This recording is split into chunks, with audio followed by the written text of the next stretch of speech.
گاؤں جاتا ہے تو اس نے دونوں جگہوں کے ماحول کا موازنہ کیا ہے اور اس کے بارے میں اپنے ماموں جان، نانا جان سے اور ممانی جان وغیرہ سے سوالات کیے ہیں۔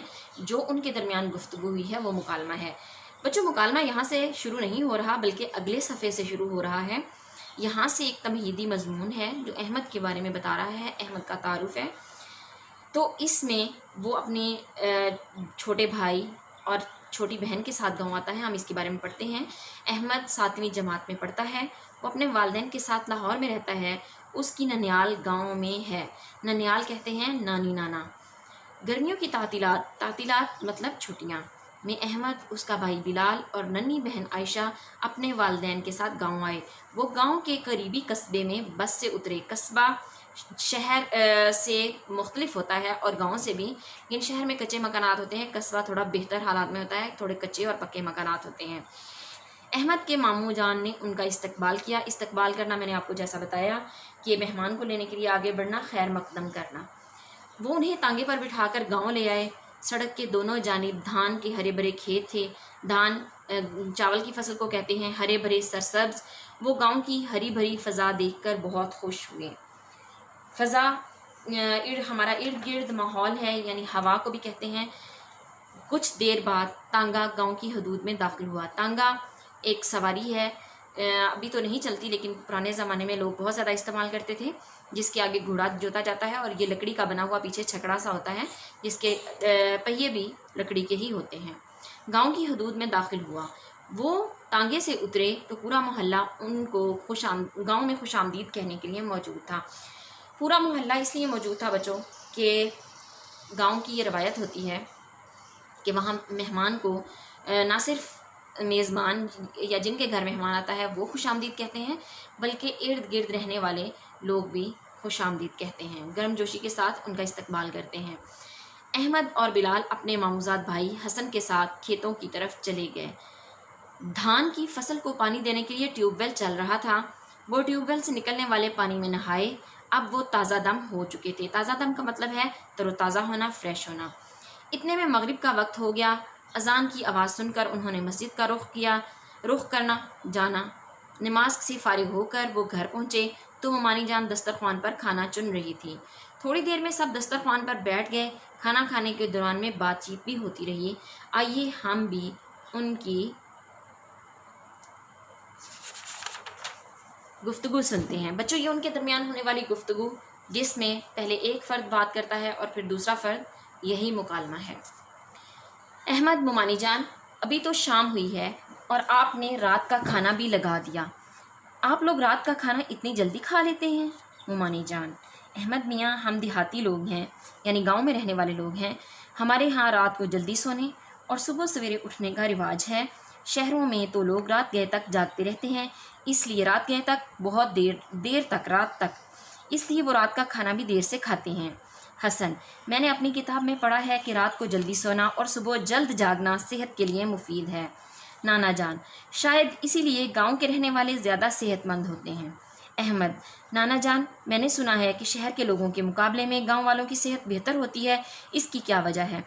نانا جان: بھئی دیہاتی لوگ کھیتی باڑی کا کام کرتے ہیں، سارا دن کام میں لگے رہتے ہیں۔ دیہاتی خواتین بھی سارا دن کام میں مصروف رہتی ہیں۔ وہ گھر کا سارا کام کاج اپنے ہاتھوں سے کرتی ہیں، مرغیوں، گائے، بھینس اور دیگر پالتو جانوروں کی دیکھ بھال کرتی ہیں، فصلوں کی کٹائی، بوائی اور انہیں سمیٹنے میں مردوں کا ہاتھ بٹاتی ہیں۔ جبکہ شہروں میں رہنے والوں کی جگہ یہاں کو لکھنے بچوں، شہر میں رہنے والوں کو اس قدر مشقت کا کام نہیں کرنا پڑتا۔ مشقت کہتے ہیں محنت کو۔ یہی وجہ ہے کہ دیہات میں رہنے والوں کی صحت بہتر ہوتی ہے اور وہ عموماً دبلے پتلے ہوتے ہیں۔ نانی جان: گاؤں میں رہنے والوں کی عمدہ صحت کا ایک اور سبب غذا کا استعمال بھی ہے۔ دیہاتی لوگ سادہ خوراک کھاتے ہیں، جبکہ شہروں میں رہنے والے مرغن غذاؤں کا زیادہ استعمال کرتے ہیں۔ احمد کی ابا جان: واقعی دیہاتیوں کی صحت قابل رشک ہوتی ہے، اس کی وجہ خالص اور تازہ خوراک بھی ہے۔ یہاں کے رہنے والوں کو تازہ سبزیاں، پھل اور خالص غذائیں میسر ہیں، شہروں میں یہ چیزیں غائب ہوتی جا رہی ہیں۔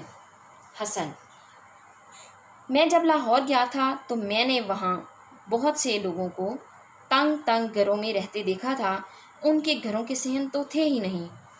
ابا جان، یہ بات یہ ہے کہ گاؤں میں لوگوں کے پاس گھر بنانے کے لیے جگہ کا کوئی مسئلہ نہیں۔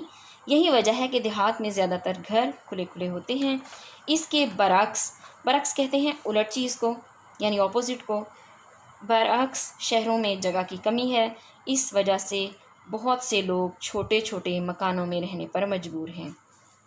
دیہات میں زیادہ تر گھر ایک منزلہ ہیں، جبکہ شہروں میں کئی منزلہ عمارات ہیں۔ کئی عمارتوں میں سورج کی روشنی نہیں پہنچ پاتی۔ بلال: ماموں جان، میرے ابو جان کالج میں پڑھانے جاتے ہیں اور تایا ابو ایک دفتر میں ملازمت کرتے ہیں۔ چچا جان ایک کارخانے میں کام کرتے ہیں۔ آپ لوگ کیا کام کرتے ہیں؟ ماموں جان: دیہات کے زیادہ تر لوگ کھیتی باڑی کرتے ہیں، کچھ لوگ ملازمت بھی کرتے ہیں، مگر ان کی تعداد بہت کم ہے۔ بچوں، کھیتی باڑی کھیتوں میں کرنے والے کام کو کہتے ہیں، اور ملازمت آپ کسی فیکٹری یا کسی دفتر میں کام کریں اس کو کہتے ہیں۔ بچوں، بات یہ ہے کہ آپ کا یہ سبق لمبا ہے، اس لیے ایک نشست میں پڑھنا مشکل ہے، اس لیے آج ہم یہاں تک ہی ریڈنگ کریں گے۔ اس کو اچھے طریقے سے سمجھ کر پڑھیں۔ آپ کو کوئی لفظ مشکل لگے آپ کمنٹ میں لکھیں، آپ کو میننگ بتا دیا جائے گا۔ اس کے علاوہ آپ کوشش کریں کہ خود سے کچھ چیزیں لکھنے کی کوشش کریں، جیسے اگر آپ نے گاؤں دیکھا ہے تو آپ بھی اس کے بارے میں لکھیں۔